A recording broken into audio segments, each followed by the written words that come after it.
have just said goodbye to oxygen.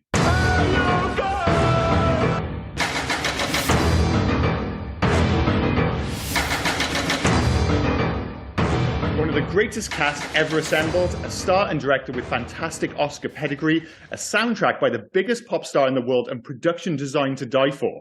Surely 1990s Dick Tracy was destined for greatness. Well, despite what I thought, it kind of was. I'm not sure about you, Rob, but I remember Dick Tracy as a commercial and critical flop that was, for all intents and purposes, a bit rubbish. Turns out it was a hit at the box office. It was nominated for 7 Oscars, winning 3, albeit one that was particularly egregious. We'll get to that soon. And despite having plenty of problems as well, it's actually okay, isn't it? Yeah, it is. You're right, isn't it? It's okay. Like, I was talking to some people after I watched this film, and I was like, I still don't know. And if I liked it or disliked it. There's two. You're right. It's bigger than memory serves in regards to what it's done. It's largely been forgotten as a film. It has largely been forgotten, which is very interesting, I think. But the biggest question I had was, what kind of drug and alcohol-induced fever dream was Warren Beatty having when he made this film? Like, I didn't know, like, the suits and everything, and I know it's like they're pulling the comics straight to the page, but it just seemed to keep moving forward, like with no actual plot. Yeah, it's a weird one with the plot because there isn't very much plot, but at the same time, it's oddly confusing. And I think it's just the sheer number of characters. Now, to give him his dues, like this movie is very much the primary colored side of the same coin as Tim Burton's Batman. There's so many signs to it. This was released a year after Tim Burton's Batman did huge numbers, and they've obviously looked at it and gone, all right, we've mentioned on previous podcasts a whole bunch of films that were released around the same time, comic book movies. They all had that kind of period look about them, and they were all trying to recapture what happened for 89 Batman. And this was maybe the most, I don't know, the biggest budget attempt, or certainly the most blatant attempt to copy the success of that. And if nothing else, I know, like, Dick Tracy, and you mentioned the fact that it's being forgotten, but even back in 1990, it wasn't still in the public consciousness. This was a show and a comic that was popular from the 30s through to the 60s. But one thing it does have is it has this unbelievable rogues gallery, this really, memorable list of characters. And I know what you mean. Like, do you want to stick them up all on the screen at once? And that's what he does. Yeah. And it makes it a bit much to deal with from a visual perspective. And also, like you said, there's no room for plot because there's just so many fucking characters. It's quite funny, isn't it? That the second biggest comic book adaptation that they tried to do after Batman was Dick Tracy. Again, we said that now in 2023, this is a film that's largely been forgotten. In 1990, it was a property that was probably largely forgotten. But that's the thing. You've got to remember the people who are making the decisions. This is like before comic books were really a thing. Yeah. And we have mentioned it previously, but the people who are making the decisions, this is a Disney film, for instance, which, again, something I totally forgot. They're looking at why are we making this? We're making this because of Batman. And even Batman kind of was in the public consciousness, but comic books in the mainstream really weren't a thing. They really weren't a thing at all in the late 80s, early 90s.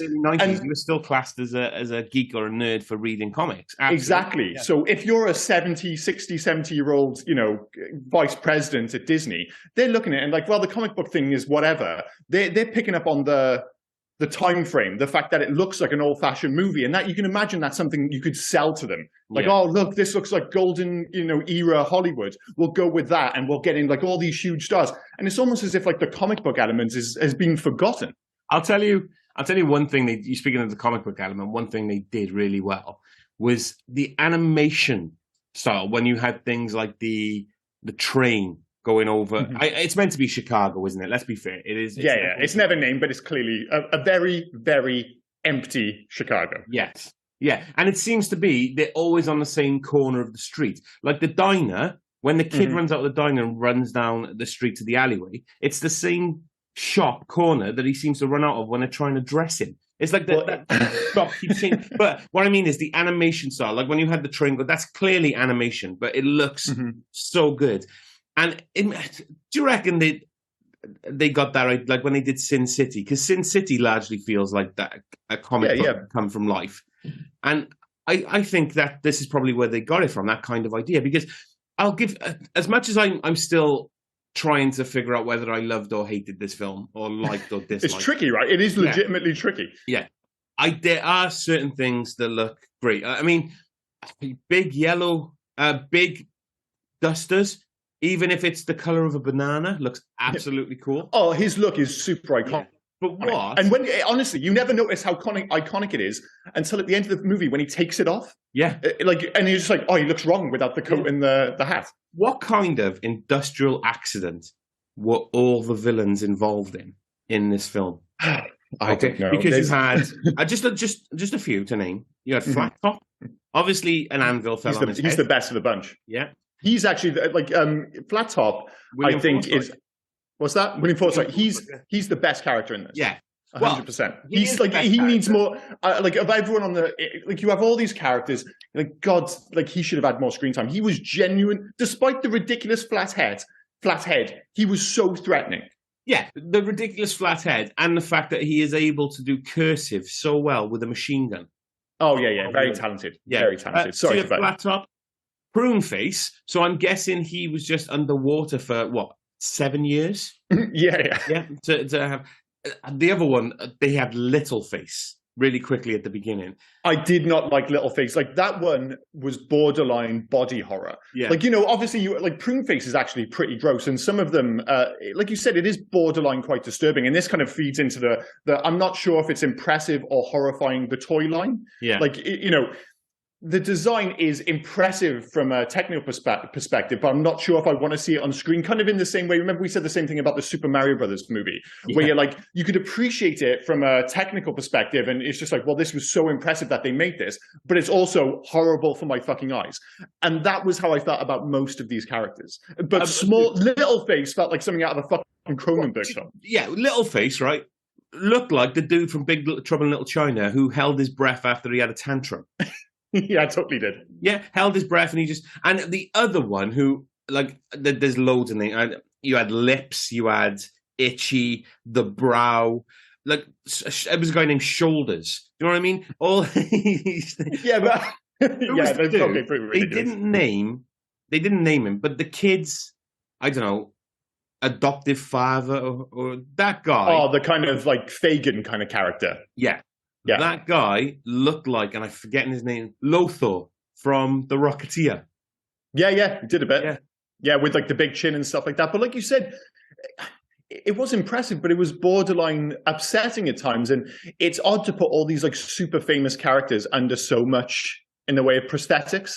Yeah, like Marina, you're going, Jesus Christ, that dude mumbles, Dustin Hoffman. What the fuck is James Caan doing in this film? Well, that was the thing. Like, I was making the argument that I was like, this movie has one of the greatest assembled casts of all time. But when I went back and watched it, I felt like it was like there were two different casts. There was the cast I could remember. So you got Warren Beatty as Dick Tracy, Madonna obviously as Breathless Mahoney, faceless, whatever. The bit when she plays Princess Leia in Return of the Jedi. Your eyesight will return in time, you know, all that nonsense. William Forsythe, Pacino, Dustin Hoffman as Mumbles, Charlie Cosmo as the kid, who obviously we never hear about now because he retired from acting, but back then he was in, you know, Hook, What About Bob, pretty famous. But then, like you said, there was the cast I totally forgot was in this movie. There's Mandy Patinkin. For, you know, those who don't remember, he was Inigo Montoya in The Princess Bride. Dick Van Dyke is D.A. Fletcher. Kathy Bates is in it. Paul Sorvino as Lips. James Caan as Spud Spaldoni. Catherine O'Hara's in it as Taxi Garcia. James Tolkien as Numbers. Marshall Bell as Lips. Or Lips is Cop, sorry, I do apologize. Like, the cast is unfucking... If you put them in one of those, like, Empire magazine posters where you put them all on a page together, like this is up there with anything. You got to give Colm Meaney his due as well, because obviously he wasn't as big back then, but Colm Meaney became massive now. People probably, that name probably doesn't, you wouldn't recognize his face, but if you're a Star Trek fan, he was in one of the Star Treks as one of the chief advisors. In the show, sorry, I don't know which one because I'm not a Star Trek fan. I just know he was in it. But he was in a film we're going to do on this podcast. He was in Con Air.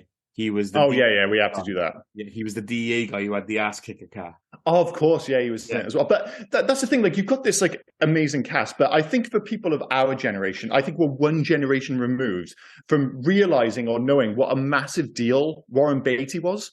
Like, you know, he really is Hollywood royalty. But he feels like he was like his big time in the limelight was a generation earlier. You know, you think it was very much the 60s and 70s. He wasn't massively relevant when I was growing up, that was for sure. You know, I just knew him as the dude from Bulworth.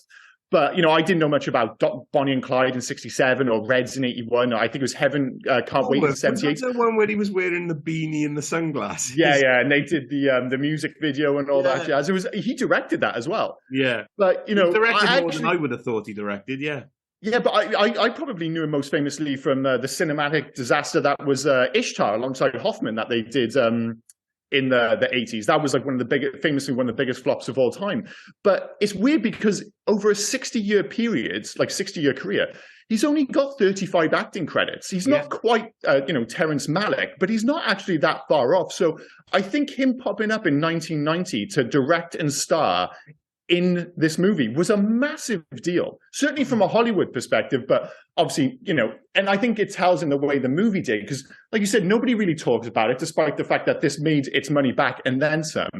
And the fact that it won it was nominated for 7 Oscars. Like, you watch this film, and I think, you know, the 3 that it won, you kind of make sense. You know, again, Madonna was arguably outside, 1919, Michael Jackson, maybe the kind of rumors were starting. She was arguably the biggest pop star in the world. So she wins for best original song. And then they win for like the obvious ones like production design, set design, costumes and stuff like that. But the one that really gets me is the fact that Al Pacino had an Oscar nod for best supporting actor. Yes, I know. Unfucking believable. I mean, this is the height of Al Pacino shouting every single fucking line. And honestly, go back and watch this film. That is literally what he does. He shouts every line. He had in this the same line that he had in The Scent of a Woman, didn't he? The something about the law thing. Oh, yeah. He does. But again, he just turns up the decibels. Yeah. It's kind of parody version of Al Pacino. We all know it happened in the 1990s. Like, you know, it was already happening before this. It started in the kind of the mid 80s and kind of made its way into the 90s. And I always think kind of into a crescendo and say something like The Devil's Advocate, another movie we should totally do on the podcast because I love that film. And just to be clear, as ridiculous as the performance is, I do actually like Al Pacino in this film in a weird way. But to say that it's worthy of an Oscar nomination is absolutely absurd. Yeah, he is. I don't know whether he thought this was just going to be his, kind of take the piss role. This is the thing I can just have fun with. Because as soon as he probably saw the characters, or the character design, he knew that it wasn't going to be serious. Well, that's the thing, though. I think he did take it seriously because supposedly he stayed in character on set. And you've got to remember, again, going on the basis that this is the other side of the Batman coin, is that a year earlier, you know, Jack Nicholson chewed the scenery as the Joker. Make no mistake. And he's obviously got, well, I'm going to put in a big performance as well. And he just about got away with it in 89. Like, I love Jack Nicholson's performance in 89 Batman, but it's a big-ass performance, man. You can't put Al Pacino next to Jack Nicholson as performances in these two characters, though. No, that's what I mean. I think he goes too big. But like, there are hints towards the end, especially where he kind of kidnaps Madonna. And there's like some really esoteric dialogue in those moments. Like, he's like, I'm having a thought. Oh, yeah. Oh, yes. I'm having a thought. It's coming. It's gone. You know, there's like a bunch of weird lines like that where it's like they basically just put the camera on him and just said, you know, do your thing. How many times did he want to refilm the scene where he's rehearsing with Madonna and just keep squeezing her ass? Because I got a feeling he might have asked, can we do another take? Just one more take. Yeah. Maybe, but that I think that was that really is the height of him. Even in a film where he does nothing but screaming, that sequence when they're practicing the song, rehearsing the song, and all he does is scream. That sequence is 2 minutes too fucking long because by the end of it, I just felt, and I'm not sure if they were trying to make you feel as knackered as the dancers, but by the end of that, I just need a break. I paused it after that sequence. This is one thing that I think we're going to disagree on. Hated the Madonna songs. I hated the music. Well, that's weird because I actually really liked two of the songs, but I think it was two of them got totally stuck in mind. Sooner or Later, I think, is a belter, and I think More. Like, I don't know. I don't know like, where the songs are, but I hate. The weird thing is, like, you had the action. You had the action. Oh, what the fuck's the words when like a montage?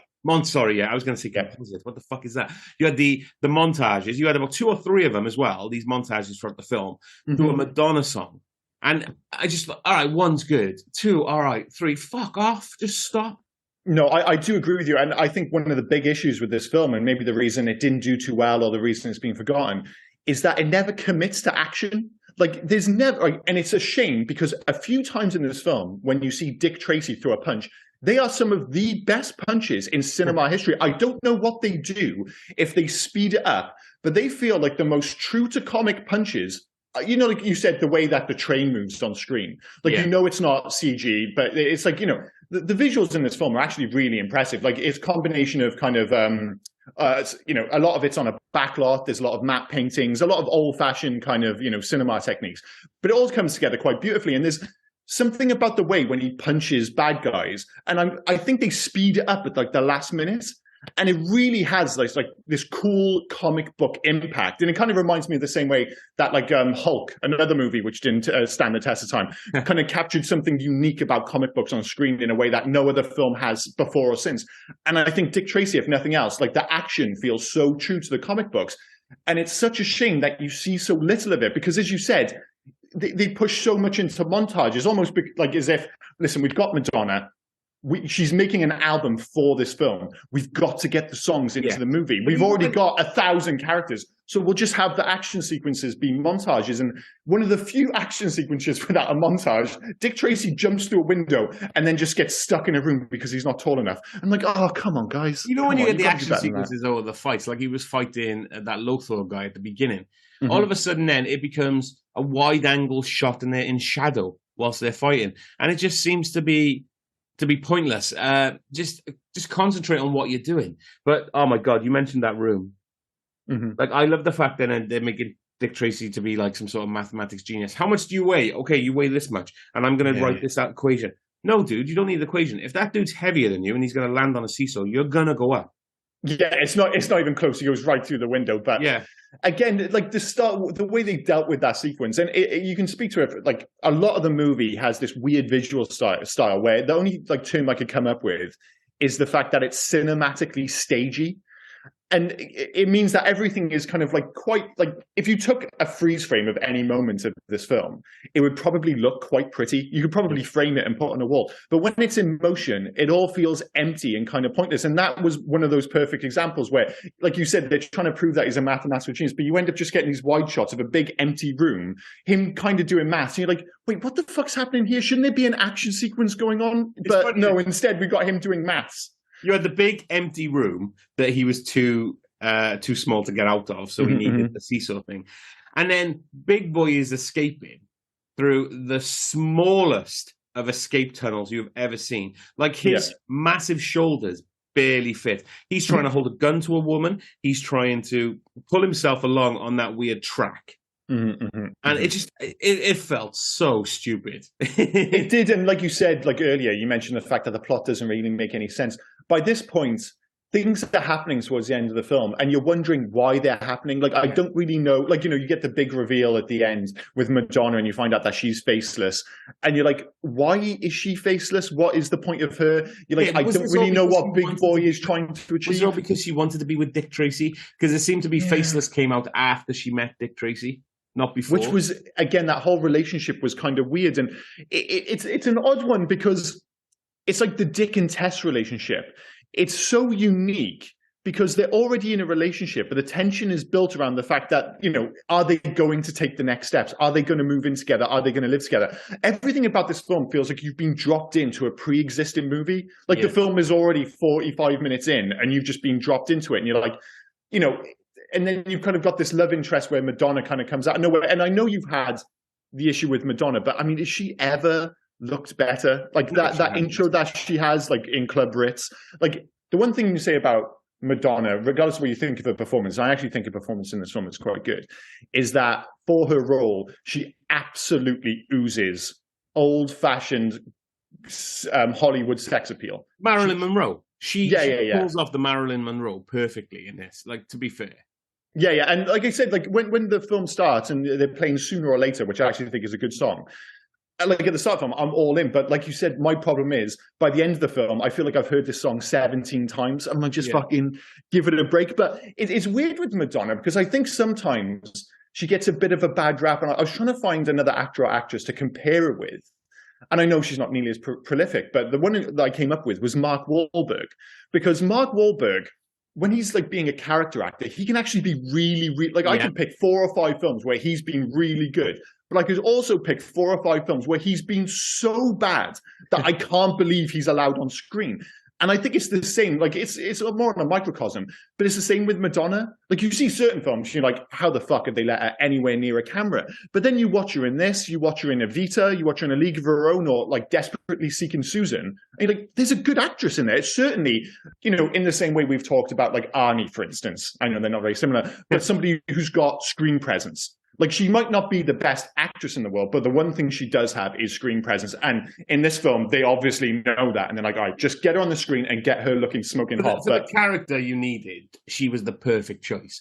She actually delivered everything she needed to have. And yeah, I know that twist then. Oh, okay, this gangster moll or whoever she's meant to be turns out to be the one who's actually running the city. I appreciate all that, but then it seemed like she only did it all to be with Dick Tracy to say we could run the city together. But she already knew he was a cop that wasn't going like his entire life or his entire career. He's trying to take down Big Boy. So why is he all of a sudden going to turn for her?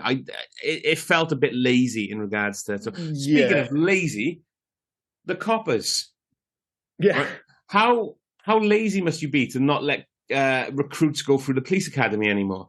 You're just going to take a kid off the street and say, you have a badge. It only becomes official if you pick a name.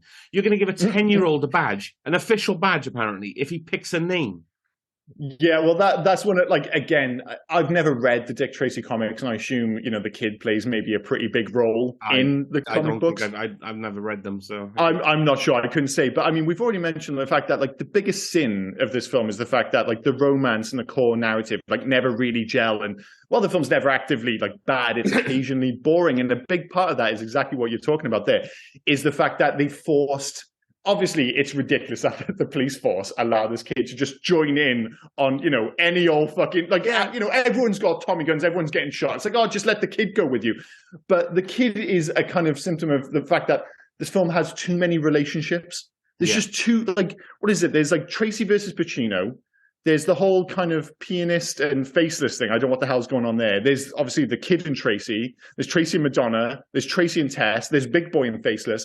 And I'm just like, who the fuck am I supposed to give a shit about? And this whole side narrative where the kid's just following him around, I guess it's kind of, in and of itself, I get it. Like the idea that on the one side, you've got this like temptation personified in Madonna, couldn't be sexier, literally throwing herself at him. And on the other side, you've very literally got family. You know, you've got Tess, who's, I think she's great in this film. Like the way she's like, she's great. Yeah. She's brilliant. The way she kind of like carries herself with dignity. Like, you know, even when she sees Tracy kissing Madonna, like the way she doesn't make a big deal of it, goes into the other room. I'm just like, oh God, I'm so rooting for Tess. I mean, you said as well, right? You said about Madonna couldn't be sexier than she was in this film. Mm-hmm. When she does that feline arch thing on his desk, like to grab the coffee or whatever, you're like, love, mate, you might as well just be naked at this point. Like, what are you doing? Well, Joe was thinking at that moment, because obviously the idea that he's supposed to be this comic book hero, I was like, well, not all heroes wear capes. It's rare that you get like,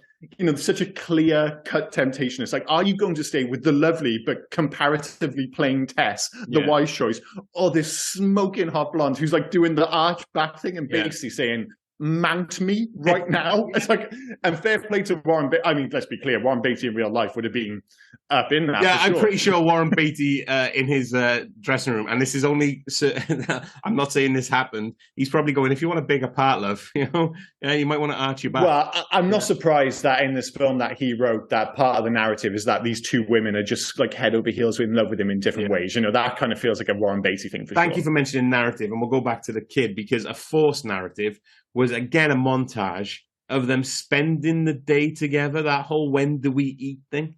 Oh, when do we eat? Yeah, like, oh, we're gonna go to the field. When do we eat? We're gonna play pool. When do we eat? We're gonna go to the cafe and eat. When do we eat? Like, just that felt forced as fuck. It did, and again, it's because there's too much. I almost think you get rid of the faceless narrative, you reduce the number of additional kind of characters, because they threw like another surprising thing, because obviously back in 1990, the idea was like they were going to turn this into a franchise. Yes, yeah. Is that you've got this huge rogues gallery of bad guys. They killed off like fucking half of them in this film.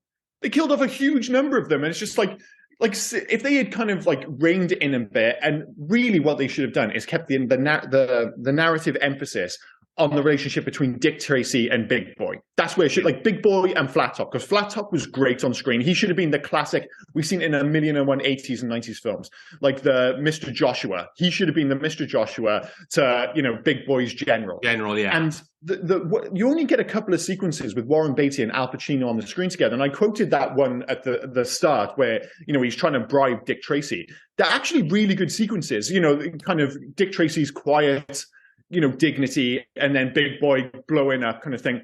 I was like, the movie needed more of that, and that's where the narrative focus should have been on.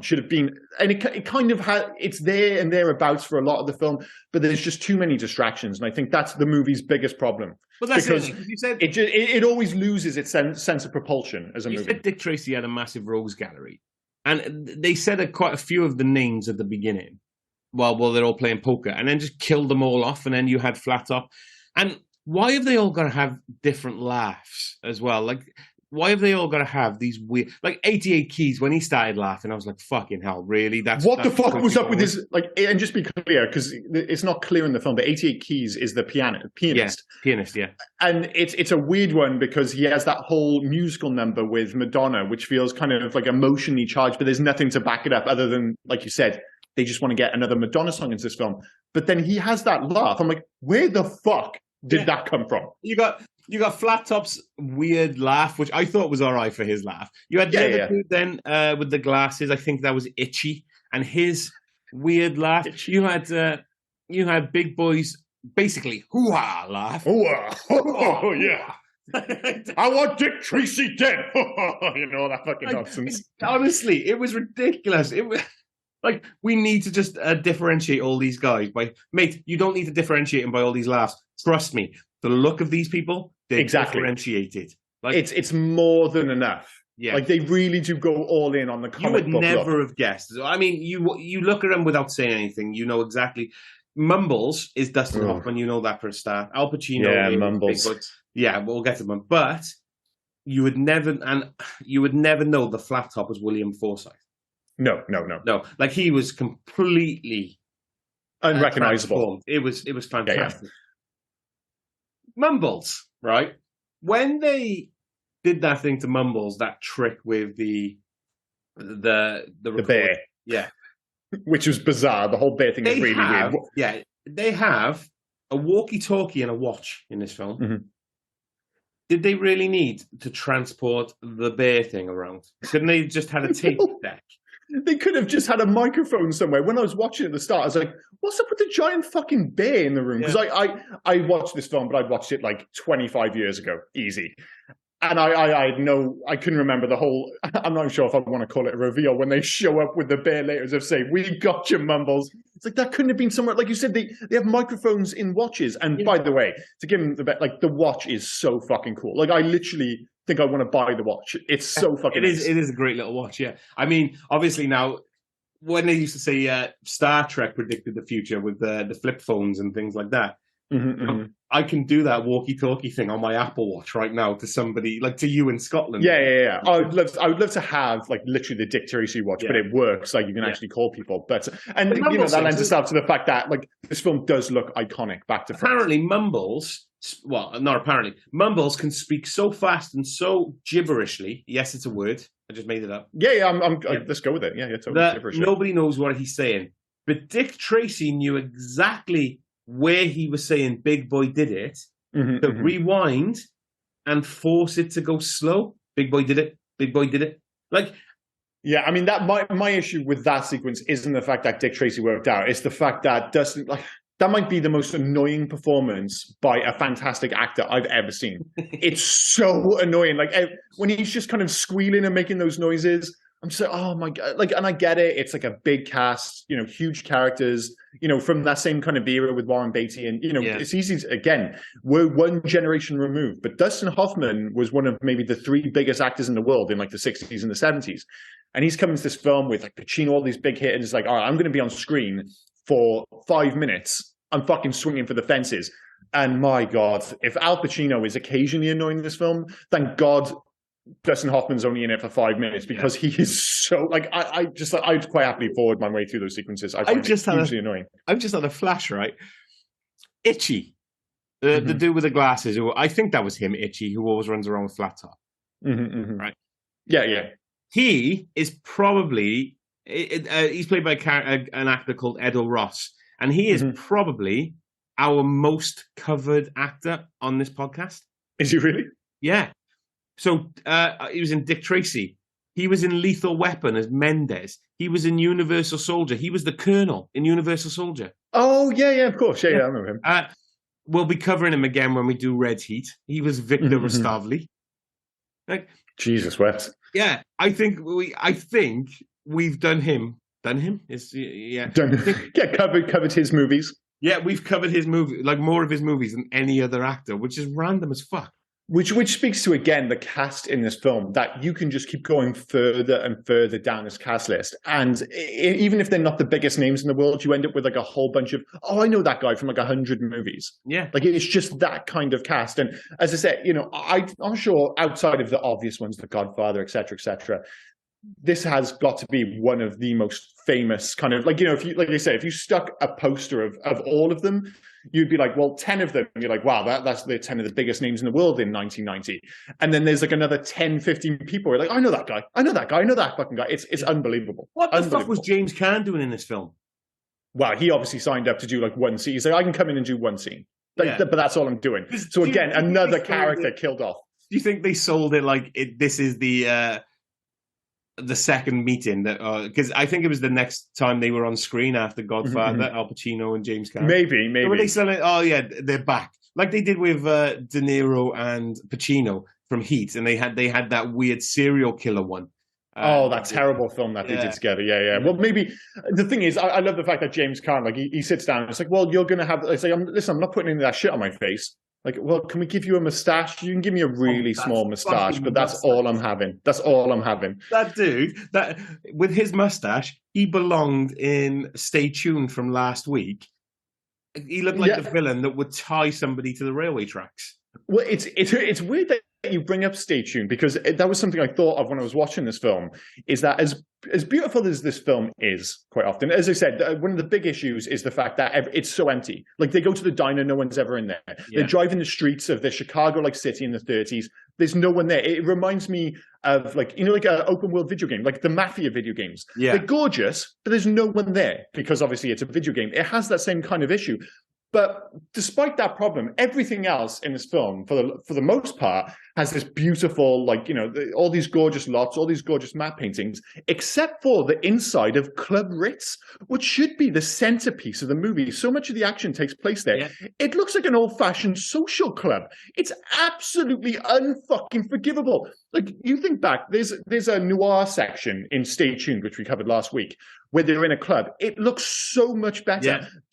Club Ritz should look like the start of Indiana Jones and the Temple of Doom. That's what it should look like. Big, huge hall, huge musical number. Instead, they're in what looks like a slightly, recently renovated social club. Tell you what it looked like. With Madonna in it. It's bizarre. At Christmas, my uncle, my father-in-law's Masonic Lodge was having a Christmas party. Yeah. And we had to we took Riley to meet Santa in the Masonic Lodge, which felt really dirty to go. That's a hell of a sentence, isn't it? I took my son to see Santa at a Masonic Lodge. Sounds like you're part of a really serious club there, dude. It felt really dirty to go to a Masonic Lodge. Like somewhere there's a sacrificial chamber in this place, right? Oh, some weird fucking had been going on in there, for right. Sure. When you go into this room that hasn't been changed since the 80s or the 70s. It's just and it felt like what you were saying about Club Ritz. Like, it was just somebody's weird ballroom hall that hasn't changed for it. Like, it wasn't even. Yeah, there was nothing ritzy about that. No, it wasn't. Like, there's something, and for people who listen to this not from the UK, what we have in the UK are a whole bunch of social clubs.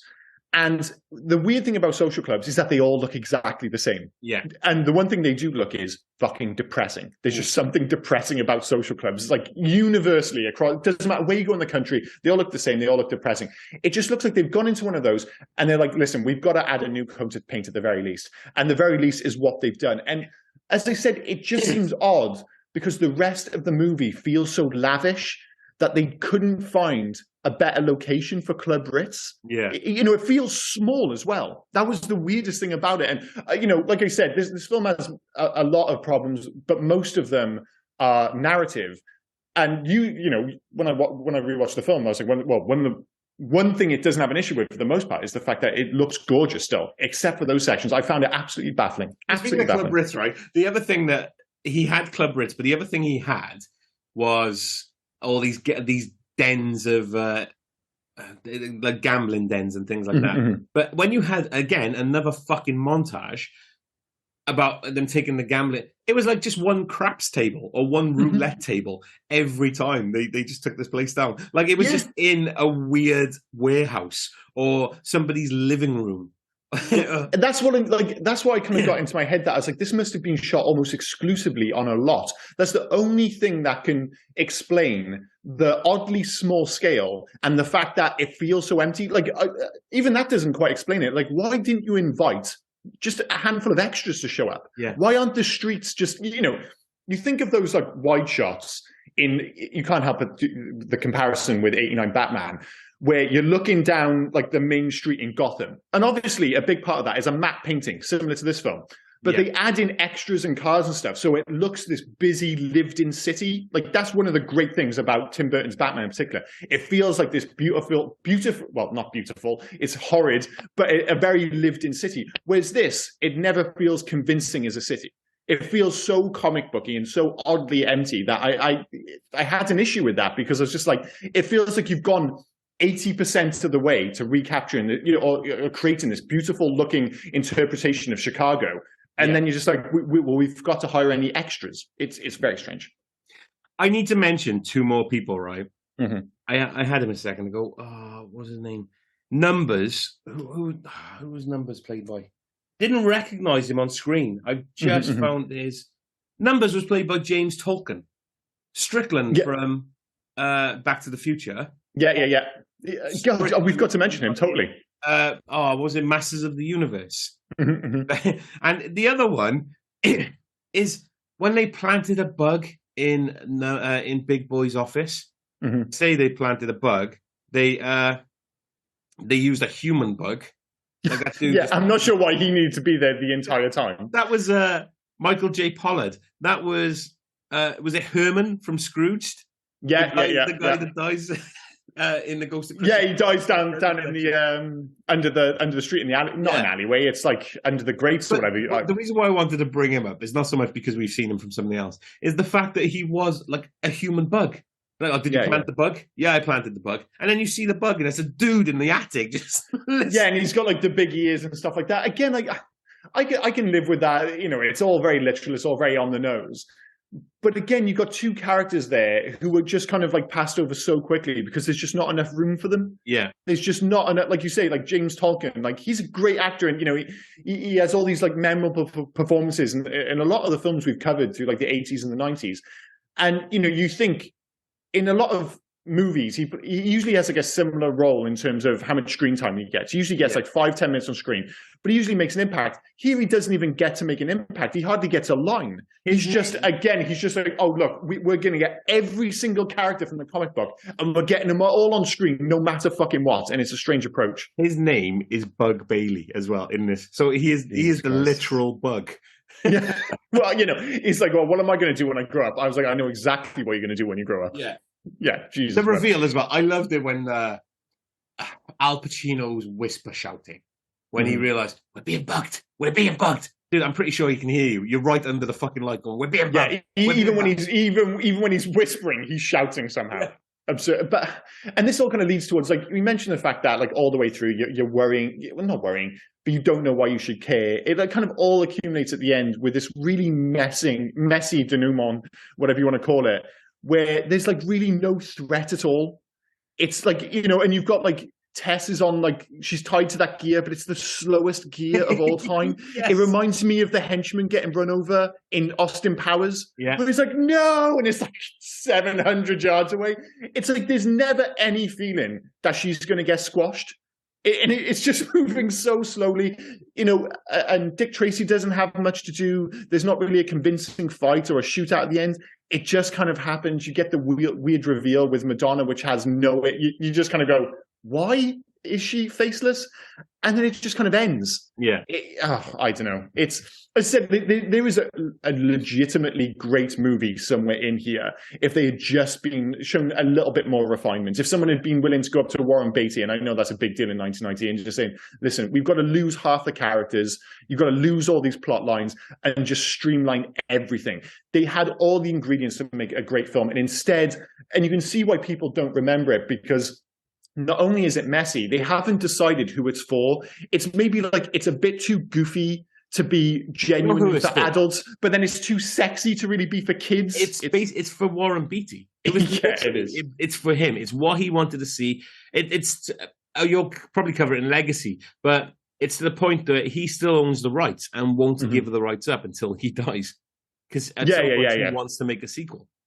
Well, I mean, again, we'll get to that in Legacy, but that ship has to have sailed now, unless he's going to just direct it. I mean, he did direct a film only a few years ago, but he's 85 now. He's not coming back as Dick Tracy. I don't usually get grossed out with films and things in films and stuff like that. I haven't got a weak stomach. But can you guess what did gross me out in this film? Other than Littleface, I'm not sure. Lips eating... Oh, oysters. Yeah. Oysters. Yeah, Paul Sorvino eating fucking oysters in this film is so... I mean, it's supposed to be gross, but Jesus Christ, the slurping and everything, the slurping, it's upsetting. Just on his lips, the whole thing of it, I'm just sat there going, oh, dude. Like, and there's something about eating, obviously that's the worst, but that empty-ass diner, like, everybody appears to just be eating slop.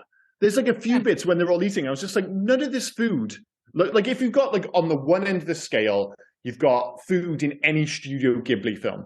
There's something about the way they draw and animate food in Studio Ghibli films that makes everything look like the most delicious thing. I think to, like, the sequence from Spirited Away, when the parents get tempted by all the food and they end up turning into pigs. I would also have turned into a pig because I couldn't have said no to that food. It just looked amazing.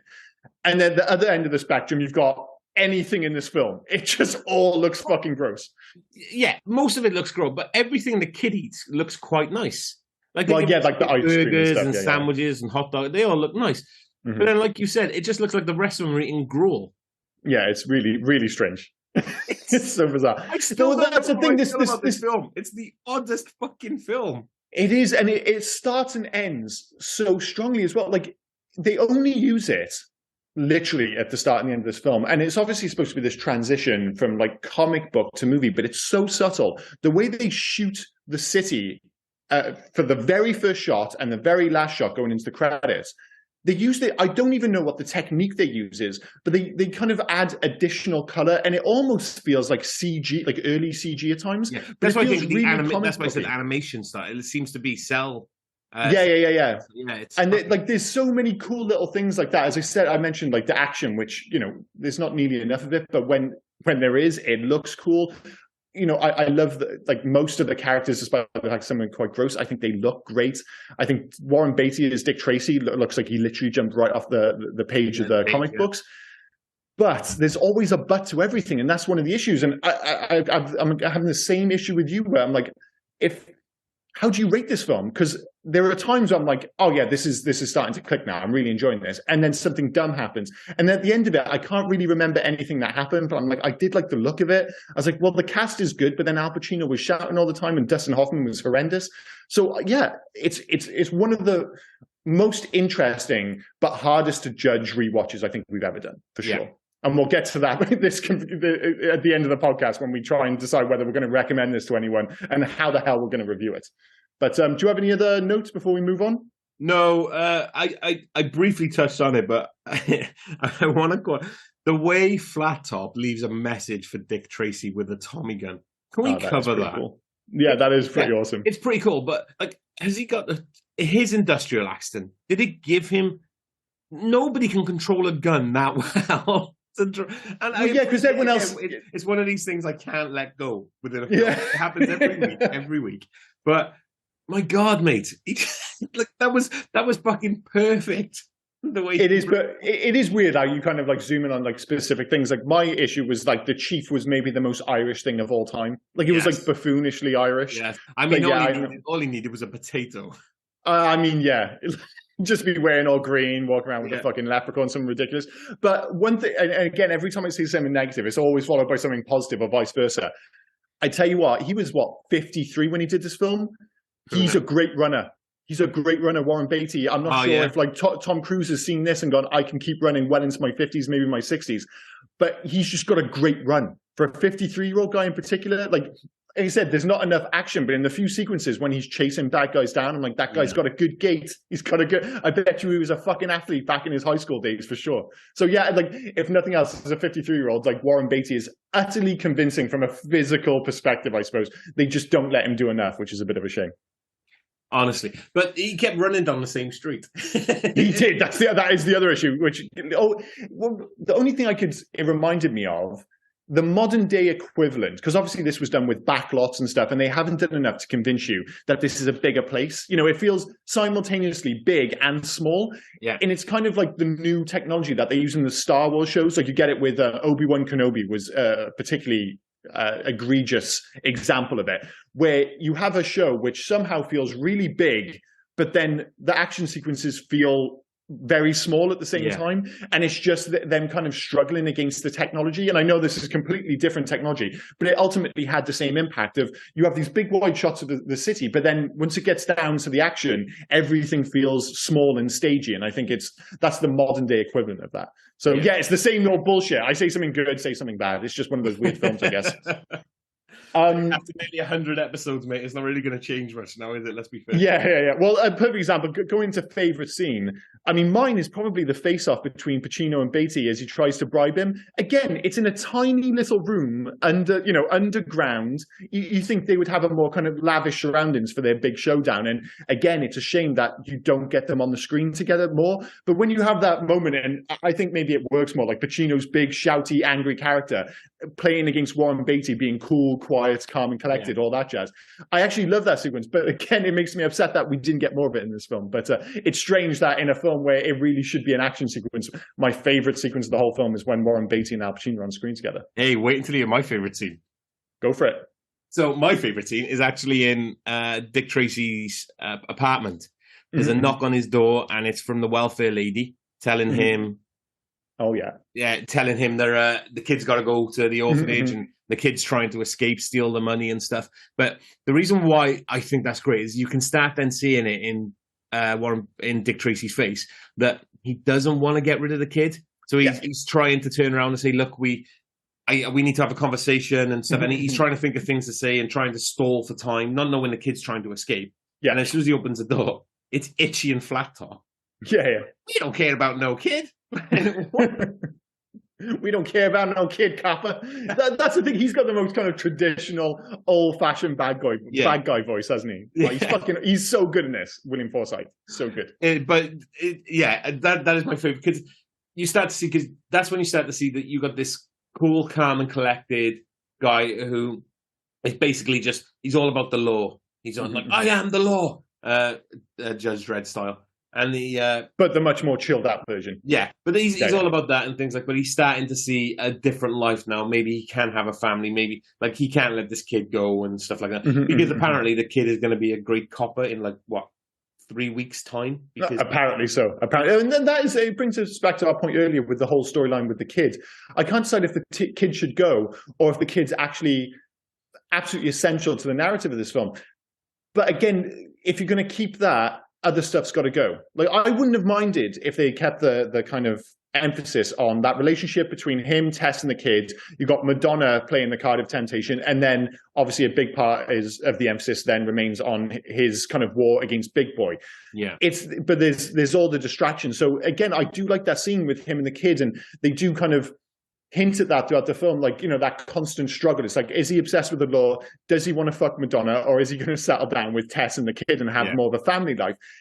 But none of this stuff gets time to breathe. And it's a shame because, you know, the reason that these scenes have an impact is because fundamentally Warren Beatty is a fantastic actor. Al Pacino, despite the screaming and shouting, is still a fantastic actor. They just don't get enough time to kind of sit down with these themes and make it actually matter, as it were. Yeah. Right. Should we go on to the loves and hates? I'll go first for loves if you want. Yeah, go for it, bud. Yeah. So, as much as she's a bit of a mess, Madonna as Breathless, not as Blank, as Breathless. Is it Blank or Faceless? What is it? Faceless, sorry. No, I don't fuck. Well, it doesn't matter. It doesn't matter at this point. Yeah. I think she's great as Breathless, minus all the fucking singing, which is random because it's Madonna. But and she sings like 17 songs in this film. But yeah, sure. Yeah, but I think she's great as Breathless. As the femme fatale, I think she's really good. Fucking William Forsythe as Flat Top, I think he's absolutely great in this film. I think he is absolutely wicked. And the other thing, my other love, is the art direction, the cinematography, the way it looks. I think it looks absolutely fantastic. It looks, like you say, you could pause any cityscape in this scene and make it a picture. Yeah, and it's such a shame because, as I said, it always kind of comes to that caveat of having a complaint, is that if I just took as any sequence and put a frame around it, put on the wall, it look gorgeous, but then in motion it looks oddly empty. And don't get me wrong, if I'm looking at my own loves, the number 2 is the aesthetic. I totally agree with you. It's absolutely gorgeous. It's just they didn't go all the way with it, which was a bit of a shame. But similarly, I've just said I love the cast, but very much including Beatty and as Tracy and Madonna. I think their actual relationship is really good in this film. And as I said, you know, Madonna can be terrible in films. I think this is one of the good ones. And I think the big thing is that she has that screen presence. And again, because maybe these characters don't get enough from a character development perspective, they need to have that impact, that immediate impact on screen. And she absolutely has that. In the same way that Warren Beatty immediately looks the part as Tracy. You just totally, before it even starts, as soon as you see him with the watch, the jacket, the hat, you're like, oh, I absolutely buy him as Warren Beatty. There's no need to convince you. You know, like, remember with Casino Royale, they had to convince everyone that he could be James Bond. And they had that, don't get me wrong, we were all convinced 10 minutes into the film because they had that opening sequence where they're like, look how good he is at James Bond. And you're like, oh yeah, he is fucking good. They didn't need that with Warren Beatty. Like, you see him in the hat, the coat, you're like, oh yeah, this guy's fucking Dick Tracy. The Danny Elfman score, another very obvious link to Batman. I mean, it almost sounds like they've just taken the fucking score from Batman and moved it into this. Of course, it helps that Danny Elfman has a very distinctive style. You know, he might be the most auteurish of all composers out there, in that, you know, you only need to hear a few bars of any Danny Elfman score and you're like, well, that's Danny goddamn Elfman. So it's fantastic, but it also sounds a lot like Batman. And yeah, I mean, we've already mentioned the aesthetic there, but it really does look like an old comic book strip from the 30s come to life. It really does have that vibe to it. But yeah, that's me for loves. All right. My first hate, the absolute nightmare fuel of it being a PG. Like, don't get me wrong. Yeah. Like, I'm good with how they make things. Like, we watched Nightbreed, and that's nightmare fuel, but that's an 18. Yeah. This is a PG, right? And you have like the grotesque looks of Littleface. Steve, he's Steve the Tramp, by the way, the dude that beat up the kid. Oh yeah, he's fucking gross as well. I'm reading on my notes now. So Steve the Tramp, Littleface, Prune Face. The way they killed Lips, that's fucking nightmare fuel as well. Like, yeah, they kind of almost played it for a little laugh towards the end, like they knew it was getting too dark, but fundamentally that is a horrid way to die. They covered him in cement, didn't wait for it to dry, and then just dropped him into the lake. It's fucking horrible. Yeah, it's the Blank. Madonna's character is called the Blank. Oh, okay, fair enough. So again, the way no face, the way she speaks with that weird, gruff sounding Well, voice. it sounds so much like, is it Princess Leia? Is it Bosch, the character she plays when she's like, she goes to rescue Han Solo? Yes, yeah. She says, "You are suffering from hibernation sequence. Your eyesight will return in time." Like I just sound like I come somewhere from kind of the Middle East or Europe there. But she has that weird voice, and every time I heard it, it just sounded like Return of the Jedi to me. With that face and that voice, mind, that would be in a horror film as something under your bed. 100%. 100%.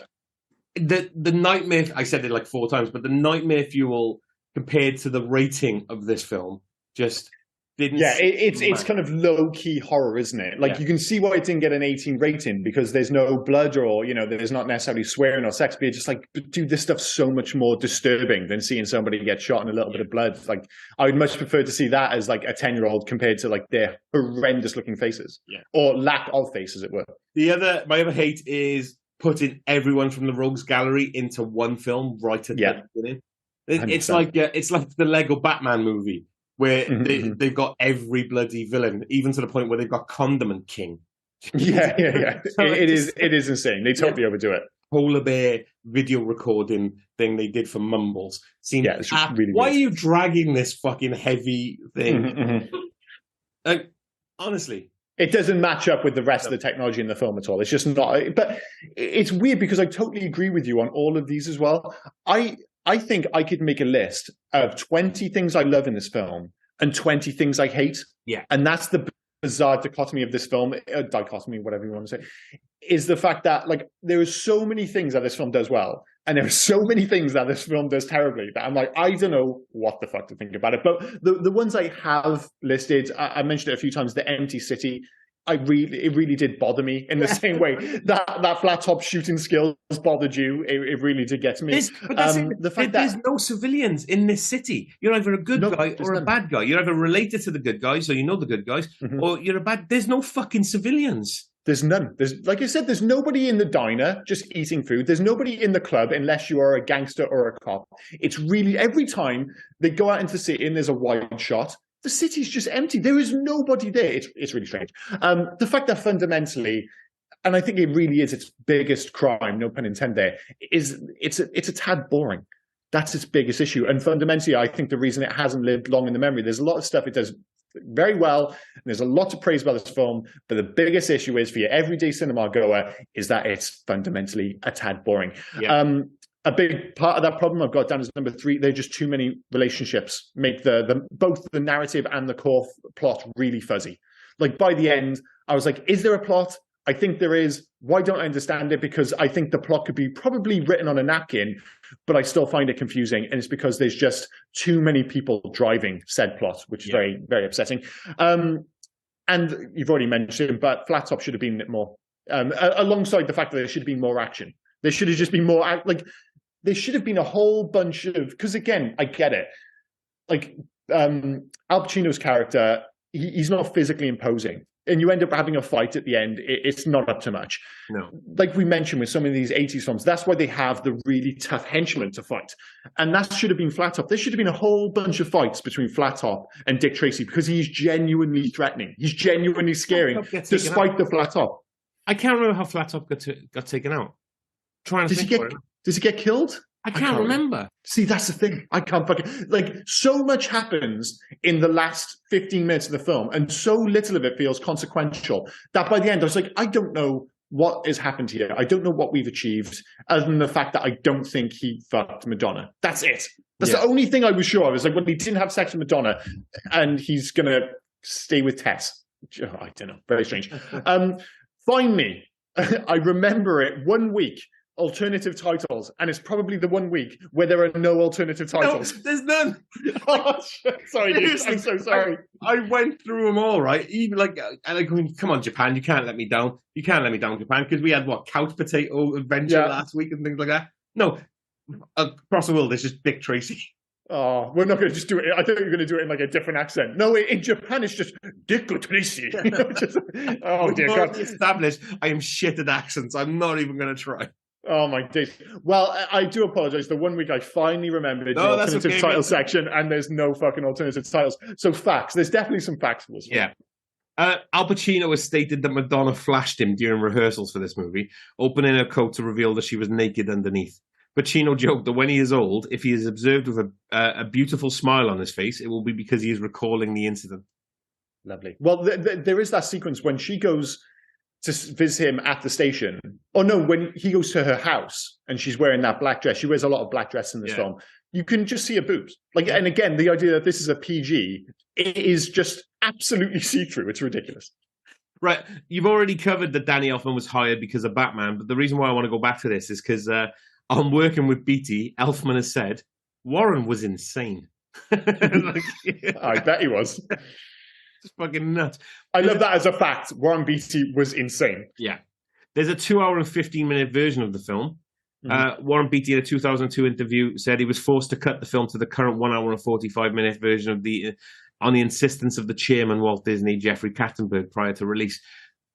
I wonder if like I said, the 2 hour and 50, if you get more of the Rogues Gallery, because it just felt. I just want more plot. More explanation of the plot. I would happily watch a version of this film which is 30 minutes longer, which gives us more time with the story, with the characters, just for it to not feel so goddamn confusing. You know, like I said before, like what was it? Batman versus Superman, the ultimate cut. It adds 30 minutes to the film, and nearly all, like, it doesn't add any extra characters. It doesn't add any action sequences, really. It just adds justification for plot and characterization. And it makes the film so much better, and this film could totally do with that. So I would legitimately want to see a 2 hour, 15-minute cut of this film. I'm not saying it would be better, but I'd be interested to see if it would sort out some of its problems. But I don't know. I've already mentioned it once. I saw that extended version of Nightbreed, the Clive Barker. And I don't need any more of that film. That was confusing as fuck. So no, but with this film, we've mentioned a whole bunch of times. You feel like one of the big issues is that it just needed a bit more time to breathe. And don't get me wrong, I think the ideal way would be to cut out a huge amount of this film. But there is an argument to go the other way, that if you're going to have this many characters, have this many plot points, that it does need more time. Yeah. You know, this should have been like 2 movies at the very least. But never mind. Producers lobbied for former President Ronald Reagan to play Pruneface, but Warren Beatty nixed that idea. Well, he did have quite a pruny face, admittedly. Ronald Reagan, the actor? The actor, Ronald Reagan? Jesus Christ, he's gone back to acting? Yeah. Gene Hackman turned down the role of Lips because he couldn't bear being directed by Warren Beatty again after his experience on Reds. Like, it's all starting to sound like Warren Beatty might be a bit of a handful. Yeah, just a little bit. I think so. It's the highest grossing film of Warren Beatty's career, mind. Again, that weird thing I mentioned at the top. I had it in my head, and I spoke to a few people. I was like, "Gee, can you remember Dick Tracy?" And they all had the same thing. It's like, "Oh yeah, it didn't do very well, and it was a flop, and blah blah blah." But everybody had it tagged as a flop. And this film, I think, like, the production budget was like 40-odd million. It made like 172. This was a certified hit. It wasn't one of those, it just about made its money back. It was a hit. Its biggest issue was that it just wasn't as big a hit as Batman, which made like 450. Yeah. Macaulay Culkin was considered for the role of the kid, but turned it down as he preferred to do Home Alone. Probably a better choice. I think so. Yeah. I think so. And obviously, we've already said Catherine O'Hara, who played Culkin's mother in this, as a cameo as Texie Garcia. Mm-hmm. Pacino initially declined credit for the film and wanted to work under a pseudonym. His pseudonym was going to be Guido Frascetti. Yeah, because we don't know that's fucking Al Pacino. Come on, dude, give me a break. Fucking hell. It's the most Al Pacino performance of all time. It's ridiculous. It's like somebody else doing an impression of Al Pacino. It's crazy. I actually noticed this. I forgot to actually mention it. When Tracy leaps off the side of the building onto a lamppost, he smashes his face into the pole, which is actually seen in the film. Warren Beatty was asked about the scene years later and if he felt bad for the stunt person seen on screen injuring himself. Beatty's response was, "That was me."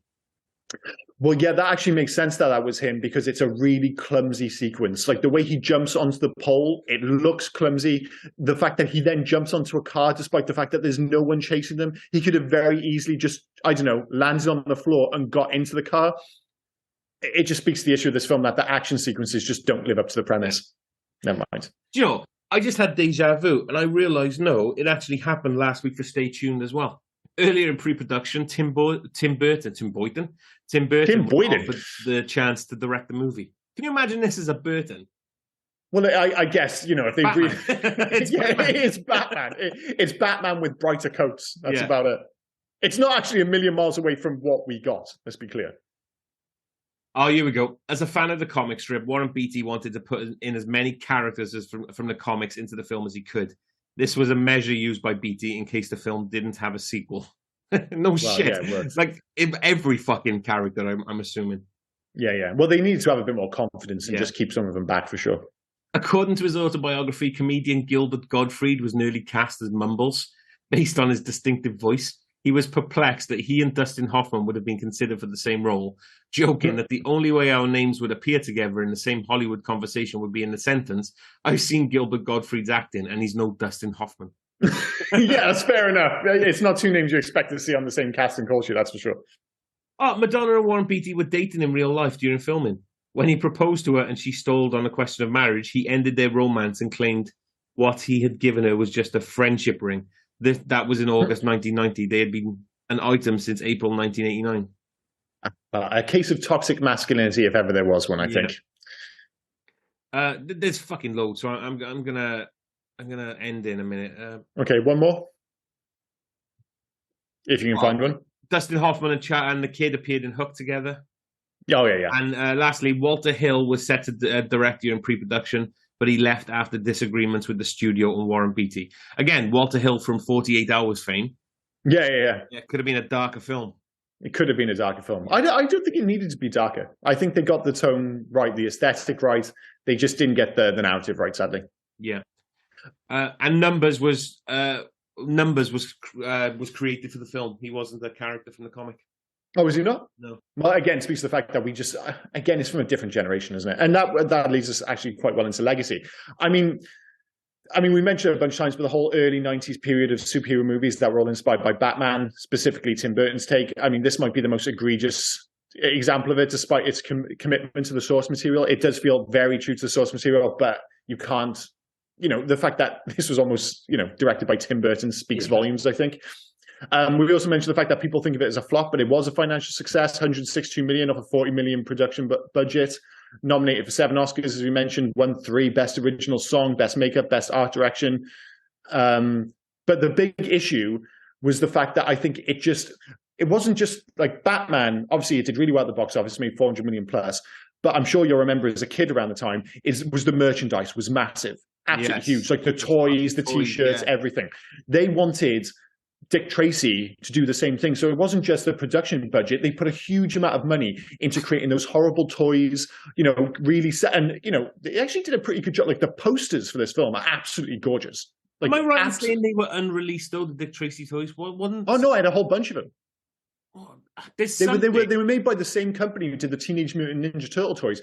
And they're just really weird. Like they almost look like kind of dwarves. Like they've got really weird proportions. The bodies are quite small and the heads, obviously, because, that's a big part of the characters, the design. The heads are much bigger, and they're almost like works of art, but they kind of fall into the same trap as the characters on screen, where they're technically impressive, but they're also visually unpleasant.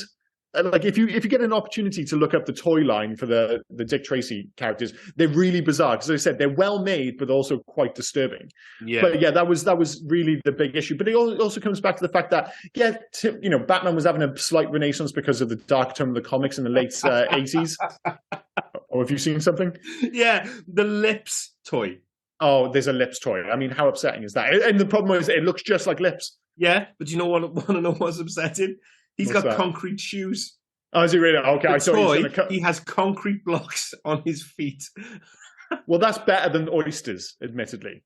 No, but I think he's got an oyster in his hand. Oh, Jesus Christ, he doesn't eat. But then what else does he do other than he gets killed and he eats oysters? That's all he does. Jesus Christ. You briefly mentioned it, the Dick Tracy special from 2010. It only aired once on TCM, and it's an interview between film critic Leonard Martin and Beatty playing Tracy. So he's pretending to be Tracy. On the kind of proviso that Warren Beatty played him in a film. It's really bizarre. But as you said, because of the legal wranglings around the rights to Dick Tracy, he had to keep making something, or basically he could be legally challenged every 2 years to the cinematic rights to Dick Tracy. Yeah. And because he was being challenged, he needed to put something up on screen. And that's why he made this 30-minute bizarre Dick Tracy special where he plays Dick Tracy, and he just gets interviewed about the comic books and stuff. And it's actually a really interesting watch. And again, he was 73 when he made this.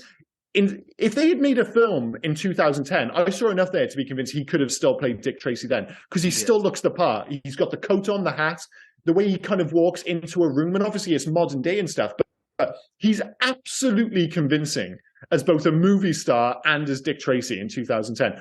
Again, that ship has probably sailed now. He's 85. And if they started making the film today, he'd be like 86, 87. I know Harrison Ford is doing another Indiana Jones, but I just cannot see Warren Beatty playing Dick Tracy again. Well, the last mention was April 2016. Beatty mentioned the possibility of producing a sequel when he attended CinemaCon. Well, again, producing the sequel, I'd be all for it. He just needs the right people around him to rein in his, his poorer judgment at times. Yeah, his insanity, perhaps. Yeah. Why no sequels? There's always been talk of sequels, but I'm not sure if it's posturing on Beatty's part to keep the rights. That has obviously put a stop to that on numerous occasions, and as we mentioned, that ship has probably sailed. There were plans for a live-action TV series set in the modern day with the producers of the Transformers, but again, the lawyers killed that. If you do want to carry on the story, there were 3 Prestige comics released in the build-up to the movie, written by Francis Moore with art by Kyle Baker, and they are absolutely gorgeous. The art in those, if you get the opportunity to look those up, well worth a look, because the comics are absolutely gorgeous. And you can probably pick them up at a reasonable price if you want to on like Amazon and shit. Beyond the original comics and TV shows between the 30s and 50s, there was also a mega racist cartoon from the 60s. One of the characters, I watched a short clip of it, was called Joe Jitsu, who I actually quite like the name. It sounds like kind of Ninja Gaiden character, like, an American ninja from the 80s, Joe Jitsu. But he was particularly racist. I mean, it was full Mickey Rooney from, Breakfast at Tiffany's with the teeth and the eyes, the full works. So it's fun to watch. I know that sounds a strange thing because it's mega racist, but it's so ridiculously racist that I think it comes out the other side that we can all look back and go, how ludicrous it was that these things happened in the 60s. But that's my main takeaway from the cartoon from the 60s, is that it was just incredibly racist. That's about it for Legacy I've got. Yeah, I mean... that sentence was all backwards. I do apologize. The only other thing really is the video games. Well, there's the score. We've mentioned it a bunch of times. Elfman's score is just like Batman. I would argue that it's too similar. It's outrageous. But then there's the soundtrack, the myriad of Madonna songs, which, while, I think they're pretty good, could have been used more sparingly in the film. I think that's fair to say. We don't need her songs playing over endless montages. I would have liked to have seen more traditional action sequences. But it was nominated for Best Original Song. But it was for the one I Always Get My Man, which was probably my 4th favorite song on the soundtrack. You keep saying all these fucking titles, right? And they all sounded the same to me, these songs. I can't differentiate them. The one that stood out to me, and it was played a few times, was the opening. I'm sure sooner or later, I had that song in my head all day. I think that one legitimately is about it, but that one didn't get the Oscar nod anyway. In terms of video games, there was a whole bunch of them. There was a NES version made by Bandai based on the comic strip rather than the movie. It's bizarre because half of the game was more of a crime mystery with a bit of driving in it, and then it also had like the traditional side-scrolling sections. It wasn't actually too bad. There's a Game Boy version also by Bandai, but it was I think they were both developed by Real Time Associates, but that was side-scrolling all the way, probably due to the limitations of the technology. There was a really good, or at least I remember it being really good, Sega Genesis version. And it was made by Sega STI, the Sega Technical Institute, which was led by, something Seguno. I forgot his first name, but he was of Shinobi fame. He made the Shinobi games. But the other guy he was working with, more amazingly, was Mark Cerny, who would go on to become the lead architect on the PlayStation 4, PlayStation 5 Vita. He's like, the big name at Sony now. But he was one of the guys working on Sagano. Yeah, that's the one. Yeah. Thank you. But the weird thing with this video game is that it changed Sega's approach to the development of movie tie-ins going forward, because despite the fact that the game was really good and it looked amazing, they kind of had the likenesses for all the characters. I'm thinking kind of something comparable to, remember Aladdin on the Mega Drive. It was absolutely amazing, and they went the extra mile with that as well. But because they didn't get the details for the game until far too late, it came out, I think 9 months after the movie did. And because the movie wasn't a big hit and it was an okay hit, but it didn't live long in the memory, the game subsequently flopped. So from then on, they're like, listen, if we're making a video game, it has to be, we have to get the assets well in advance of the movie, so we can make it and it can release in line with the movie and give it a chance. But as I said, the Sega Genesis version, if nothing else, it still looks gorgeous to this day. It's kind of, unsurprisingly, it's a cross between kind of Shinobi and eSWAT. I'm not sure if you remember eSWAT on the Mega Drive. It has that vibe. In terms of who was going to make it today, the obvious one would be basically, and again, it brings it back to Batman, doesn't it? Would be Rocksteady. Yeah, like because it's got that rogues gallery. You have a very empty Chicago city, and then you go from character to character. You have elaborate boss fights. You fight goons in the streets. Like, I would totally have Rocksteady make the Dick Tracy video game today. It's Arkham City. Just turn the contrast up a bit. Yeah, that's exactly it. Just turn up the contrast, put a hat on him, and we're off to the races. Yeah, literally. And that's exactly what I had written down.